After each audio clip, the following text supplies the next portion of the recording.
Formal na pong naiakyat nga sa House Committee on Justice ang dalawang impeachment complaint laban kay Pangulong Marcos Jr.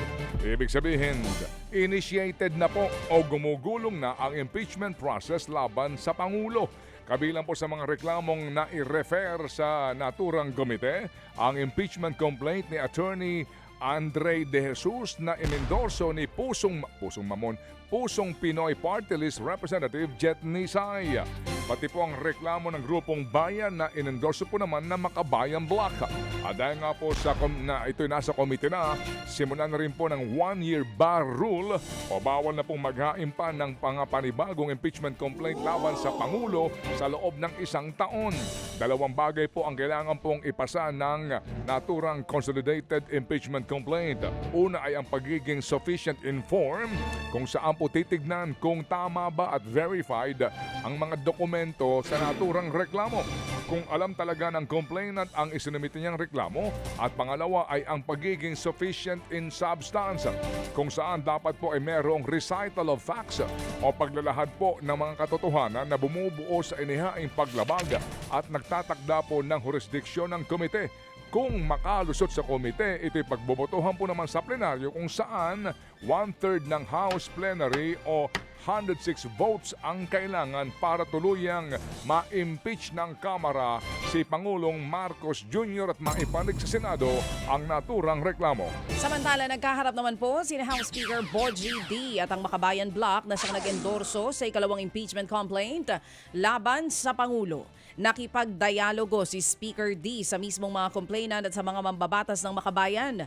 Hindi na sila naglabas pa ng ibang detalye sa naging usapan, pero sa pulong kinumpirma ng grupong Makabayan na natanggap na ni Speaker D ang kanilang inihaing reklamo at nai-refer sa plenaryo.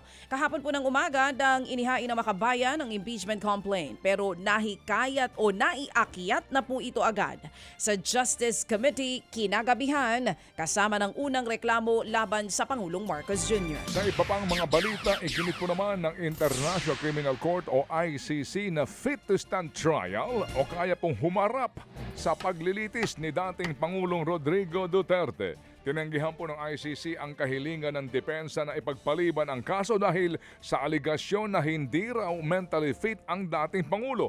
Pero ayon po sa korte, sinuri po si Duterte ng 3 independent medical experts at ayon sa resulta, kaya niyang ipagtanggol ang kanyang sarili. Ang hearing po para alamin kung meron bang sapat na ebidensya para ituloy ang kaso.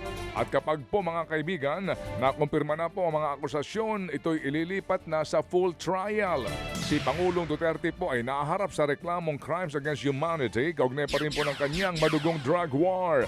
Nasa pangangalaga pa rin po siya ng ICC sa The Hague, the Netherlands, at nakadakda pong humarap sa confirmation of charges na pagdinig po na gaganapin sa Pebrero 23. Kinondena ng ilang senador ang maanghang na birada ng Chinese Embassy sa mga opisyales po ng Pilipinas. Kaugnay pa rin po yan sa issue ng West Philippine Sea. Nagugat ang issue sa pagkondena ng embahada sa nag-viral na mga nakakatawang litrato ni Chinese President Xi Jinping. At sa mga pahayag laban sa kanila ni Coast Guard spokesman for West Philippine Sea, Commodore J. Trariela. Hindi raw ito tanggap ng China at dapat bumawi ang Pilipinas sa negatibong epekto nito sa kanila. Huwag din daw konsintihin ang pamahalaan ng umano'y paninira at panguudyok ng ilang opisyales. Pero buwelta ng ilang senador, walang karapatan ng China na utusan at manghimasok sa Pilipinas. Wala raw karapatan ng kahit sinong dayuhan na patahimikin ang mga Pilipino sa sarili nitong bansa. Tinawag namang trolls in suits ni dating Presidential Political Affairs Advisor Ronald Llamas ang Chinese Embassy. Pero pati siya pinatulan ng embahada at tinawag na yina o yina in sheep's clothing o mapagpanggap. They totally missed the point na tayo ay nagagalit sa kanila dahil sila ay guest natin sa ating bansa, yung kanilang embassy. Pero, ba't sila haras ng haras sa ating mga frontliners? Ang freedom of speech ay hindi lisensya para sa representante ng isang dayuhang bansa na manghimasok, manakot at mambastos sa mga Pilipino dito in the name of free speech. Yan nga po ang sunurang tinig ni dating Presidential Political Advisor o Political Affairs Advisor Ronald Llamas at Senadora Risa Ontiveros.